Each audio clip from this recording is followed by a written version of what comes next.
Neat ಹಗರಣ ಮಾಡಿರುವ ಕೇಂದ್ರ ಸರ್ಕಾರಕ್ಕೆ ಧಿಕ್ಕಾರ. ನೀಟ್ ಹಗರಣ ಮಾಡಿ ಮಕ್ಕಳನ್ನು ಪ್ರಾಣಾರ್ಪಣೆಗೆ ಬಲಿಪಡಿಸಿರ್ತಕ್ಕಂಥ ಕೇಂದ್ರ ಸರ್ಕಾರಕ್ಕೆ ಧಿಕ್ಕಾರ. ನೀಟ್ ಹಗರಣದ ದುರ್ವಾರಿ ಧರ್ಮೇಂದ್ರ ಪ್ರಧಾನ್ ರಾಜೀನಾಮೆ ಕೊಡಲೇಬೇಕು. ನೀಟ್ ಹಗರಣದ ದುರ್ವಾರಿ ಧರ್ಮೇಂದ್ರ ಪ್ರಧಾನ್ ರಾಜೀನಾಮೆ ಪಡೆಯದ ಕೇಂದ್ರ ಬಿಜೆಪಿ ಸರ್ಕಾರಕ್ಕೆ ಧಿಕ್ಕಾರ. ಮಕ್ಕಳ ಹೆಣಗಳ ಮೇಲೆ ರಾಜಕಾರಣ ಮಾಡುತ್ತಿರುವ ಕೇಂದ್ರ ಬಿಜೆಪಿ ಸರ್ಕಾರಕ್ಕೆ ಧಿಕ್ಕಾರ. ವಿದ್ಯಾರ್ಥಿಗಳ ಹೆಣಗಳ ಮೇಲೆ ರಾಜಕಾರಣ ಮಾಡತಕ್ಕಂಥ ಕೇಂದ್ರ ಬಿಜೆಪಿ ಸರ್ಕಾರಕ್ಕೆ ಧಿಕ್ಕಾರ. ಬೇಕೇ ಬೇಕು, ಬೇಕೇ ಬೇಕು. ಇನ್ಕಿಲಾಬ್ ಜಿಂದಾಬಾದ್, ಇನ್ಕಿಲಾಬ್ ಜಿಂದಾಬಾದ್. ಜೈ ಜೈ ಜೈ ಜೈ ಜೈ ಜೈ ಜೈ ಭೀಮ್. ಸಂಗಾತಿಗಳೇ, ಮೊಟ್ಟ ಮೊದಲನೇದಾಗಿ ಮೇಡಮ್ ಸಂಘಟನಾ ಕಾರ್ಯ ಮತ್ತು ಮಾತೆಯರೇ, ಈಗಾಗಲೇ ಇಲ್ಲಿ ಒಂದು ಮಾತು ಜ್ಞಾಪಕ ಬರ್ತೈತಿ. ಹೂವಿನೊಡನೆ ನಾಡು ಸ್ವರ್ಗವನ್ನು ಸೇರಿತು ಎಂಬ ಗಾದೆ ಮಾತಿನಂತೆ ಇಷ್ಟೊಂದು ವಿದ್ಯಾರ್ಥಿಗಳ ನಡುವೆ ಮಾತನಾಡಲು ಅವಕಾಶ ಸಿಕ್ಕದ್ದಕ್ಕಾಗಿ ನಾನು ಮೊದಲನೇದಾಗಿ ಧನ್ಯನಾದೆ. ಯಾಕಪ್ಪ ಅಂದ್ರೆ ಇವತ್ತ ನಾಳೆ ಭವಿಷ್ಯದ ಮಕ್ಕಳವರು ಅಂತ ಮಕ್ಕಳ ಮ್ಯಾಗ ಇವತ್ತು ನೀವು ಬರೀ ಪ್ರಧಾನ ಅಂತೀರಿ. ಮೋದಿ ವರ್ಷಕ್ಕೆ 2 ಕೋಟಿ ಉದ್ಯೋಗ ಸೃಷ್ಟಿ ಮಾಡ್ತಾನೆ ಅಂತ ಹೇಳಿದಂತ ಮೋದಿ ಇವತ್ತ 2 ಕೋಟಿ ಉದ್ಯೋಗ ಕಳ್ಕೊಂತ ಹೊಂಟಿದಾನ. ಮೊದಲು ಅವನು ರಾಜೀನಾಮೆನ ಕೊಡ್ಬೇಕು ಈ ದೇಶಕ್ಕಾಗಿ. ಯಾಕಂದ್ರೆ ಈ ದೇಶ ಉಳಿಬೇಕಂದ್ರೆ ಬಿಜೆಪಿ ರಂಗ ನೀವು ಇನ್ನ ಏನ್ ಮಾಡ್ಬೇಕಪ್ಪ ಅಂದ್ರೆ ಹಾಫ್ ಪ್ಯಾಂಟ್ ಹಾಕೊಂಡು ಯುವಕರು ನೀವು ಕೈಯಲ್ಲಿ ಲಾಠಿ ಹಿಡ್ಕೊಂಡು ಇವ್ರನ್ನ ಹೊಡ್ಯಾಕ ಹತ್ಬೇಕ ಹೊರತಾಗಿ ಇಲ್ಲ ಇವ್ರು ಮಣಿಯಂಗಿಲ್ಲ ಅಂತ ಒಂದು ಇದನ್ನ ಅವರಿಗೆ ಕಲಿಸಿಕೊಡಕತ್ತಾರ. ಆ ಇದಕ್ಕೆ ನಾವೆಲ್ಲರೂ ಬದ್ಧ ಆಗ್ಬೇಕು. ಇವತ್ತ 2 ಕೋಟಿ ನೌಕರಿ ದೇಶದಾಗ ಹಾಕಂತ ಹೊಂಟವಂದ್ರ ಇದಕ್ಕ ಪ್ರಧಾನಮಂತ್ರಿನ ಕಾರಣ. ಅವ ಹೇಳ್ತಾನೋ छप्पन इंच का छाती का हमारा छाती है ಅಂತ. ಏನ್ ಮಾಡ 56 ಇಂಚ್ ಛಾತಿ ತಗೊಂಡು ದೇಶನ ಅಂಬಾನಿ ಆನೋನಿ ಕೈ ಹಾಕೊಡಕತ್ತಾನ.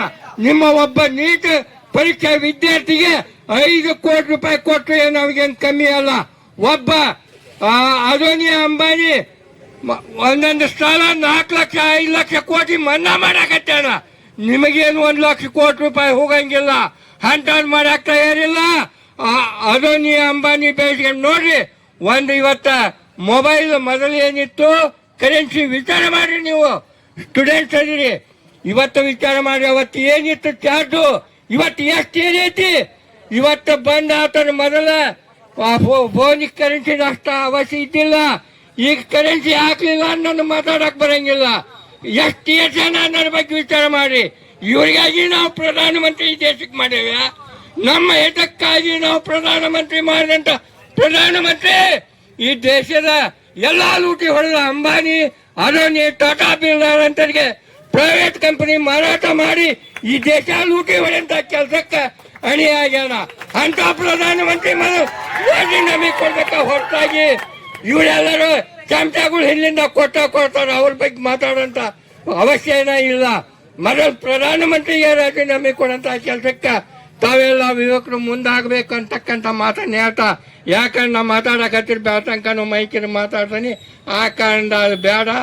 ಇಲ್ಲಿಗೆ ಹಂಗಂದ್ರೆ ನೋಡಿ, ಫಸ್ಟ್ ನಾವು ಈ ಸುರೇಶ್ ಚಲ್ವಾದಿ ಅವರು ಫಸ್ಟ್ ವಾಜಪೇಯಿ ಸರ್ಕಾರ ಇದ್ದಾಗ ಮಾತುಕತೆಗೆ ಹೋಗಿದ್ವಿ. ಅವಾಗ ಪಾರ್ಲಿಮೆಂಟ್ನ್ಯಾಗ 19ನೇ ರೂಮ್ ನಂಬರ್ ವಾಜಪೇಯಿ ಅವ್ರ ಸರ್ಕಾರ ಇದ್ದ ಮೆಣಸಿನಕಾಯಿ ವಕೀಲರು ಕರ್ಕೊಂಡು ಹೋಗಿದ್ರು. ಪಾರ್ಲಿಮೆಂಟ್ನ್ಯಾಗ 19ನೇ ನಂಬರ್ ರೂಮ್ ಕೊಟ್ಟು ಮಾತುಕತೆಗೆ ಅವ್ರಿಗೆ 2 ತಾಸು ಪಾರ್ಲಿಮೆಂಟ್ನ್ಯಾಗ ಲೇಟ್ ಆಗಿ ಬಂದ್ರು. ಆ ಟೈಮ್ದಾಗ ಅವ್ರು ಹೇಳ್ತಾರ, ವಾಜಪೇಯಿ ಅವರು हम आप हजारों किलोमीटर लंबा से आया, हम लेट होकर आया, इसलिए आपका पास क्षमा पूछ के बैठವಂತ ಕೇಳಿ ಕುಂತಂತ ವಾಜಪೇಯಿ ಪ್ರಧಾನಮಂತ್ರಿ ಇವತ್ತು ಬಿಜೆಪಿ ಇರ್ಬೋದು ಹೋಗಿರ್ತವೆ. ಇಂಥ ದುಷ್ಟ ಪ್ರಧಾನಮಂತ್ರಿ ತಾಯಿ ಕೂಳ್ ಹಾಕ್ತವಿವ, ದೇಶಕ್ಕೇನು ಕೂಳ್ ಹಾಕ್ತಾನ. ತಾಯಿನ ರುದ್ರಾಶ್ರಮದಾಗಿಟ್ಟು ವ್ಯವಹಾರ ಮಾಡಿದಂತ ಪ್ರಧಾನಮಂತ್ರಿ ದೇಶಕ್ಕೆ ಕೂಳ್ ಹಾಕಕ್ ಆಗಂಗಿಲ್ಲ. ಇವಾಗ ಅದಾನಿ ಅಂಬಾನಿ ಬೇಸಿ ಅಂತ ಒಂದ್ ನಾಟಕ ಮಾಡ್ಕೊಂತ ಅದೊಂದು ಇದಕ್ಕೆ ಹೊಂಟಾನ. ಅಂತ ಪ್ರಧಾನಮಂತ್ರಿ ಕೆಳಗಿಳಿಸೋವರೆಗೆ ನೀವ್ಯಾರು ಕಾಲೇಜಿನ ಸ್ಟೂಡೆಂಟ್ಸ್ ಅವರು ನಮ್ಮ ಜೊತೆ ಬರ್ರಿ, ನಮ್ಮ ಪ್ರಾಣ ಹೋಗ್ಲಿ, ನಮಗೇನು ಹೆದರಿಕಿಲ್ಲ. ನಿಮ್ಮ ನಸಿಂದ ನಮ್ಮ ಪ್ರಾಣ ಕೊಡಾಕ ನಾವು ರೈತ ಸಂಘಟನೆಯಿಂದ ಯಾವಾಗಲೂ ತಯಾರಿರ್ತೇವೆ. ಅದಲ್ದ ಎರಡನೇ ಟೈಮ್ ನಾವು ಮತ್ತೊಮ್ಮೆ ಹೋದ್ವಿ. ಅವಾಗ ಮನಮೋಹನ್ ಸಿಂಗನ್ ಸರ್ಕಾರ ಇದ್ದಾಗ ಅವಾಗ ಈ ಗೋವಿಂಜಾಳ ರೇಟಿನ ಬಗ್ಗೆ ಮಾತುಕತೆಗೆ ಹೋದಾಗ ಇವರು ಬಂದಿದ್ರು, ನಮ್ಮ ಸುರೇಶ್ ಚಲವಾದಿಯವರು. ಅವಾಗ ಶರದ್ ಪವಾರ್ ಅಂತಕ್ಕಂಥ ನಮ್ಮ ಕೃಷಿ ಮಂತ್ರಿ ಇದ್ದ. ಅವ ಪಾರ್ಟಿ ಹೊಡೆದಿತ್ತು ಸತ್ಯನ ತಂದಂಗೆ 4 ಮಂದಿ ನಮ್ಮ ಮುಂದೆ ಹೊತ್ಕೊಂಡು ಬಂದು ಇಳಿಸಿದ್ರು. ಅವಾಗ ನಾವು ರೇಟಿನ ಬಗ್ಗೆ ಮಾತಾಡಕತ್ತಿದ್ವಿ. ಅವಾಗ ಅರೇ ನಿಮಗೆ ರೇಟ್ ಕೊಟ್ಟು ಓಟ್ ಹಾಕೋದು ಎಲ್ಲಿ ಹೋಗ್ಬೇಕು ಅಂದ ಅವ. ನೋಡ್ರಿ, ಅವಾಗ ಮತ್ತು IAS ಅಧಿಕಾರಿಗಳು IPS ಅಧಿಕಾರಿಗಳು ಕೂಡ್ಕೊಂಡು ಕೃಷಿ ಮಂತ್ರಾಲಯದಾಗ ನಿಮ್ಮ ವಿಚಾರ ಯೋಗ್ಯ ಅದಾವು, ನಾವು ನೀವು ಕುಂತು ಮಾತಾಡೋಣ ಬರ್ರಿ ಅಂದರು. ಅವಾಗ ಹೋದ್ನಲ್ಲ ಅಂದ್ರೆ ಅವಾಗ ಹೇಳ್ತಾರ ರೇಟಿನ ಬಗ್ಗೆ ಕೇಳಕ್ಕೆ ಬಂದ್ರಂದ್ರೆ ಇಡೀ ಇಂಡಿಯಾದಾಗ ಕರ್ನಾಟಕ ಹಾವೇರಿ ಜಿಲ್ಲಾದಿಂದ ರೈತರು ಬಂದಿದೆ ನಮಗೆ ಭಾಳ ಖುಷಿ ಆಗ್ತೈತೆ ಅಂತ ಅವ್ರು ಹೇಳಿದರು. ಅವತ್ತು ನಾವು ರೈತ ಸಂಘಟನೆ ಮುಖಾಂತರ ಗೋವಿಂಜಾಳ ರೇಟ್ ಮಾಡಿ ಮುಂದೆ ಈ ಪ್ರಧಾನಮಂತ್ರಿ ಇದ್ದಾಗ 11 ಸಲ ಹೊರಗೆ ಬಂದಿಲ್ರಿ. ಒಮ್ಮೆ ಪ್ಲೇನ್ ಹೋದ್ವಿ ನೋಡೋಣ ಅಂತ. ಅವಾಗ ಪತ್ರಕರ್ತರು ಬಂದರು, ನಮ್ಮ ಅಧ್ಯಕ್ಷರು ಮಾತಾಡ್ಬೇಡ್ತಾಡ್ರಿ, ನಿಮಗೆ ಅದು ಅರ್ಥ ಇಲ್ಲ, ಹಿಂದೆ ನಾ ಮಾತಾಡ್ತಾನೆ ಅಂದೆ. ಅವಾಗ ಅವ್ರು ಏನು ಕೇಳಿದ್ರು ಅಂದ್ರೆ, ಅಲ್ಲ ರೈತರು ಮತ್ತು ಭಾಳ ತ್ರಾಸನಾಗದವೆ ಅಂತೀರಿ, ಪ್ಲೇನ್ಯಾಗ ಬಂದಿರಲ್ಲ ಅಂತ ಕೇಳಿದ್ರು.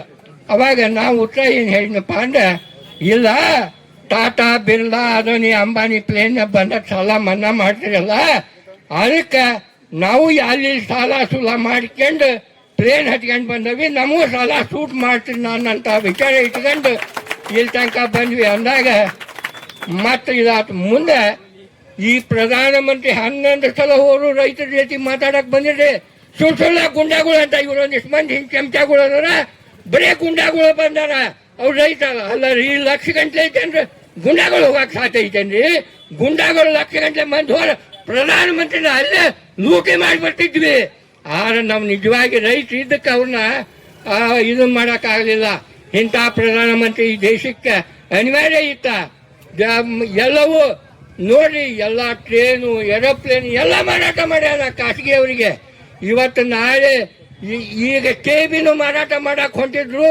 ಅದು ಒಂದು ಹಾವೇರಿ ಕರ್ನಾಟಕ ರಾಜ್ಯ ಹಾವೇರಿ ತಾಲೂಕಿನ ರೈತ ಸಂಘದ ಹೋರಾಟದಿಂದ ಇವತ್ತು ನಾವು DK ಶಿವಕುಮಾರ್ ಕೂಟ್ಲ ಮಾತಾಡಿದಾಗ ಹೇಳಿದೆ, ನಾನು ಹಿಂದೆ ಅದ ಮಂತ್ರಿ ಇದ್ದೆ, ಇದನ್ನೆಂದೂ ನಾ ಖಾಸಗೀಕರಣ ಮಾಡಿಕೊಡಂಗಿಲ್ಲ ಅಂತ ಹೇಳಿದೆ. ಈ ಪ್ರಧಾನಮಂತ್ರಿ ಮೊದಲೆಲ್ಲ ಮಾರಾಟ ಮಾಡ್ಕೊಂಡು ಇವನು ಓಡಬೇಕು. ನೀರವ್ ಮೋದಿ ಗೀದಿ ಹೋಗ್ಯಾರ, ಹೋಗ್ಕನ್ನೋ ವಿಚಾರದಾಗ ಅನ್ಸಾಕತ್ತೈತಿ ನನಗೆ. ಯಾಕಂದ್ರೆ ಏನು ಈ ದೇಶಕ್ಕೆ ಒಳ್ಳೇದು ಮಾಡಿಲ್ಲ, ಮಾಡೋದು ಇಲ್ಲ. ಏನೋ ಮಾಡಿರವ ಶ್ರೀಮಂತರ ಪರವಾಗಿನ ಮಾಡ್ತಾನೆ ಹೊರತಾಗಿ ಅದು ಒಂದು ಚಾ ಮಾಡೋಣ ಅಂತ ಇವರು ಒಂದಿಷ್ಟು ಚಮಚಾಗಿರಿ ಮಾಡೋ ಮಂದಿ ಕಟ್ಟಿ ಹೋಗಿದಾರ. ಹಾಕಬಾಯ್ ಅಂತ ಎಲ್ಲಿ ಚಾ ಮಾಡ್ಬೇಕ್ರಿ, ಹಾಳತ್ತಾಯಿಗೆ ಕೂಳು ಹಾಕ್ದವ ಚಾ ಮಾಡಿ ಜೀವನ ಮಾಡ್ತಾನ. ಇವತ್ತು ತನ್ನ ಜೀವನ ಅಗ್ರಿ ಸಂತುಷ್ಟವಾಗಿ ಇಟ್ಕೊಂಡು ಹೋಗಾಕ ಪರದೇಶಕ್ಕೆ ಹೋದ್ರು. ನಮ್ಮ ಚೌಧರಿ ಚಂದ್ ಸಿಂಗಾರು ಸರಿಕ್ ಲೋಟ ಉಟ್ಕೊಂಡು ಹೋದ್ರು. ಇವಾಗ ಪರದೇಶಕ್ಕೆ ಹೋಗ್ಬೇಕಂದ್ರೆ ಬಂಗಾರ ಗುಂಡಿ ಹೆಂಗೆ ಹಾಕೊಂಡು ಹೋಗ್ಕಾನಂತ. ಎಲ್ಲರೂ ಈ ದೇಶದ ಪರಿಸ್ಥಿತಿ ಬಗ್ಗೆ ವಿಚಾರಬೇಕ್ರಿ. ಅದನ್ನು ಬಿಟ್ಟು ಏನು ದೊಡ್ಡ ಸ್ಥಿತಿ ಮೆರ್ಕೊಂಡು ಬಂದ್ರೆ ಇವ್ರೇನು ಎಷ್ಟು ಸಲ ಪರದೇಶಕ್ಕೆ ಹೋಗಿ ಬಂದ ಏನು ಮಾಡ್ಯಾರ ನೀವು? ಸಾವಿರಾರು ಕೋಟಿ ಗಂಟೆ ನಮ್ಮ ಎಷ್ಟೋ ಮಂದಿ ಸಾಲ ಮನ್ನಾ ಹಾಕಿದ್ರು. ಅಂಥವೆಲ್ಲ ಬಿಟ್ಟು ಬರೀ ಪರದೇಶ ಅಡ್ಡಾಡೋದು ಇರೋ ಒಂದಂಡೆ. ಅವ್ರ ಹಿಂದೆ ಅಂಥ ಮಂದಿ ತುಪ್ಪ ತಿಂತಲ್ಲಿ ಮಂದಿ ಒಂದಿಷ್ಟು ಐತ್ರಿ, ಅವ್ರ ಕೆಲಸಕ್ಕೆ ಹಚ್ಚಿಬಿಟ್ಟಾರ.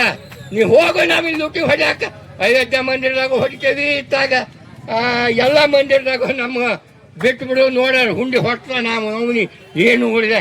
ಈ ಟೈಪ್ ಲೂಟಿ ಮಾಡ್ಕೊಂತ ದೇಶನ ಲೂಟಿ ಹೊಡ್ತಕ್ಕಂಥ ಪ್ರಧಾನಮಂತ್ರಿ ತಂದವಿ. ಆ ಕಾರಣದಿಂದ ನಾವು ಇಂಥ ಪ್ರಧಾನಮಂತ್ರಿನ ದೇಶ ಬಿಟ್ಟು ಓಟ್ ಹಾಕೋಣ ತಯಾರಿ ಆಗ್ಬೇಕಂತ ಮಾತನ್ನು ಹೇಳ್ತಾ ತಮ್ಮೆಲ್ಲ ಸ್ಟೂಡೆಂಟ್ರಿಗೆ ವಂದಿಸಿ ನಾನು ಮಾತನ್ನು ಮುಗಿಸ್ತೇನೆ. ಜೈ ಹಿಂದ್, ಜೈ ಕರ್ನಾಟಕ.